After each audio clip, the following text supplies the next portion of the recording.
చాలా విషయాలు మాట్లాడుతున్నారు. ఒక్కసారి చూద్దాం ఏం చెప్తున్నారు అనేది. అందరికీ నమస్కారం, నేను మీ ఈశ్వర్. అసలు ఏం జరుగుతుందండి? అసలు ఏమనుకుంటున్నారు? మీ అందరూ రకరకాలుగా ట్రోల్ చేస్తున్నారు, రకరకాలుగా మీడియా వాళ్ళు రకరకాల ఇష్టం వచ్చినట్టు ఉన్నది లేనిది ఏది పడితే అది రాస్తున్నారు. అసలు ఏమనుకుంటున్నారు? నేను ఆల్రెడీ క్లియర్గా చెప్పాను కదండి, మేము తప్పు చేశాము. ఆ తప్పు ఏంటి? మేము ఎమోషనల్గా కనెక్ట్ అయ్యాము అని చెప్పాను. ఎమోషనల్గా కనెక్ట్ అవ్వడం అంటే మీ దృష్టిలో ఏమనుకుంటున్నారండి? అసలు ఆ రోజు అక్కడ ఏం జరిగింది మీకు తెలిసిన 10% మాత్రమే, 90% మీకు తెలియదు. ఆ రోజు ఏం జరిగిందో మీ అందరి ముందు నేను పెట్టబోతున్నాను. ఆ రోజు మార్నింగ్ నాకు షూట్ ఉంది. ఎర్లీ మార్నింగ్ 5:30 కల్లా మేము లొకేషన్ కి స్టార్ట్ అయిపోతాం. నేను 4:50కి నా రూమ్ లో లేచాను. ఆ టైంకి అసిస్టెంట్ అనే అతను నా వాష్రూమ్ లో ఉండటం జరిగింది. నేనేం చేశాను, నేను మాధురి రూమ్ కి వాష్రూమ్ యూజ్ చేసుకోవడానికి నేను వెళ్ళాను. ఆ టైంకి నాకు మాధురికి ఆ లీనియన్స్ ఉంది. మీకు ఆల్రెడీ చెప్పాను కదా, మేము ఎమోషనల్ గా కనెక్ట్ అయ్యామని చెప్పి. నాకు మాధురికి ఆ లీనియన్స్ ఉంది కాబట్టి నేను ఆ రూమ్కి వెళ్ళి డోర్ నాక్ చేశాను. ఆమె రూమ్ డోర్ ఓపెన్ చేసింది. ఆమె రూమ్ డోర్ ఓపెన్ చేసింది. నేను డైరెక్ట్ వాష్రూమ్కి వెళ్ళిపోయాను. ఆమె క్యాజువల్ గా ఆమె రూమ్ డోర్ లాక్ కూడా చేయలేదు, రూమ్ డోర్ ఓపెన్ లోనే ఉంది. ఆమె క్యాజువల్ గా బెడ్ మీద కూర్చొని ఫోన్ యూజ్ చేస్తుంది. అదే టైంకి మా వైఫ్ వాళ్ళకి ఎవరో రాంగ్ గైడెన్స్ ఇచ్చారు, ఎవరో అనుమానాస్పదంగా ఏదో చెప్పారు. ఆ టైంకి సేమ్ రూమ్ కి వచ్చింది, రూమ్ డోర్ ఓపెన్ లోనే ఉంది.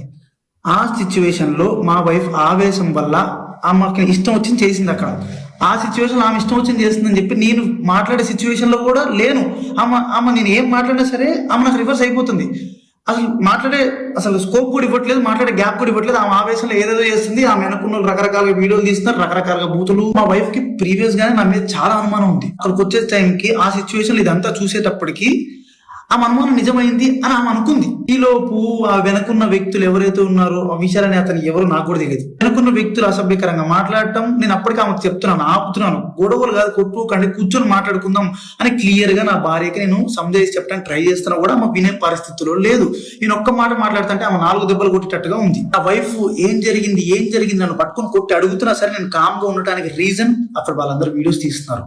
నేను ఏం చెప్తే ఏ రకంగా పోర్ట్రే అయ్యిద్దో తెలియదు. ఎక్స్ప్లెనేషన్ ఇవ్వడానికి నాకు స్కోప్ కూడా ఇవ్వలేదు. ఆల్రెడీ మీకు చెప్తున్నాను కదండి, మేమిద్దరం కనెక్ట్ అయ్యి జస్ట్ 2.5 months అయిందని చెప్తున్నాను. మా మధ్య ఒకరికి లీనియన్స్ ఉంది తప్పితే అంతవరకు వెళ్ళే లీనియన్స్, అంతవరకు వెళ్ళే ర్యాప్ మా ఇద్దరి మధ్యలో లేదు. మేము ఇమోషనల్ కనెక్ట్ అయ్యాం, ఇమోషనల్ గా మాట్లాడుకుంటాం అంతే తప్పితే మేము అంత దూరం మేము ఎప్పుడు వెళ్ళలేదు, వెళ్ళాలని కూడా మేము ఎప్పుడు అనుకోలేదు. అలాంటి క్యారెక్టర్ ఆ అమ్మాయి అస్సలు కాదండి. అమ్మాయి చాలా రెస్పాన్సిబుల్ పర్సన్. అమ్మాయి ఫ్యామిలీని అంతా పోషించుకోవడానికి చాలా కష్టపడుతుంది. నేను ఎప్పటి నుంచో కొన్ని 4-5 years నుంచి అమ్మాయిని నేను చూస్తున్నాను. ఇదే విషయాన్ని నేను మీ అందరికి ఇంటర్వ్యూలో చెప్దాం అనుకున్నాను, కానీ మా లీగల్ అడ్వైస్ ప్రకారం నేను ఎంతవరకు చెప్పాలో అంతవరకే చెప్పాను. అందులో కూడా నేను మీకు క్లియర్ ఎక్స్ప్లెయిన్ చేశాను. మీ అందరికి 10% మాత్రమే తెలుసు, మిగతా 90% మీకు తెలియదు, మీరు చూడలేదు. ఇలాంటి సిచ్యువేషన్లోనే ఒక మనిషికి పానిక్ అంటే ఏంటో అర్థమవుతుంది. ఆ సిచ్యువేషన్ లో ఏం మాట్లాడితే ఎవరు ఎట్లా రిసీవ్ చేసుకుంటారు అనేది తెలియదు. నేను చాలా క్లియర్ గా చెప్తున్నానండి, మా ఇద్దరి మధ్యలో ఎమోషనల్ బాండింగ్ తప్ప అంతకు మించి ఏం లేదు, ఏం జరగలేదు. నేను ఒక ఇల్లీగల్ రిలేషన్షిప్ అని దేనికని చెప్తున్నాను అంటే, ఒక పెళ్ళైన అబ్బాయి ఒక అమ్మాయితో ఎమోషనల్ కనెక్ట్ అవ్వటం అనేది కూడా ఇల్లీగల్ రిలేషన్షిప్ అనే పేరు, అక్రమ సంబంధం అనే పేరుతో నాకున్న సిచ్యువేషన్ లో నాకు ఆ పదాలు తప్పితే నాకు వేరే ఏం రాలేదు. నాకు ఉన్న డిప్రెషన్ కి అమ్మ మాదిరి నీకు నా తరపు నుంచి, నా భార్య తరపు నుంచి, నా భార్య వెనుకున్న వాళ్ళ తరపు నుంచి నీకు క్షమాపణ కోరుకుంటున్నాను. నీకు సారీ, ప్లీజ్ అర్థం చేసుకో ప్లీజ్. వాళ్ళకి ఏం తెలియకుండా వాళ్ళ నోటికి వచ్చినట్టు మాట్లాడినందుకు, వాళ్ళు వీడియో అప్లోడ్ చేసినందుకు, నీ మీద చేసుకున్నందుకు నేనైతే సారీ చెప్తున్నాను. సారీ.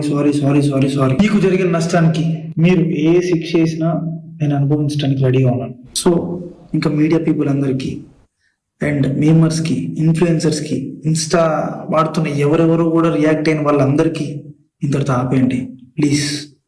మా లైఫ్ చాలా డిస్టర్బెన్స్ అయిపోయింది మీ వలన. ప్లీజ్ ఇంతటితో ఆపేయండి. పదే చెప్తున్నా, మేము చేసిన తప్పు ఎమోషనల్ గా కనెక్ట్ అవ్వటం. ఆ ఒక్కటి తప్పు వల్లనే మీరు రకరకాలుగా పోర్ట్రే చేశారు, రకరకాలుగా జనాల్లో కన్వే చేసేసారు. వ్యూస్, మీకేమనిపిస్తుంది వీడియో చూసిన తర్వాత? మీ వల్ల మా లైఫ్ చాలా డిస్టర్బెన్స్ అయింది, ఈ వీడియోలు ప్లే చేస్తున్న వాళ్ళు, మీడియా ఛానల్స్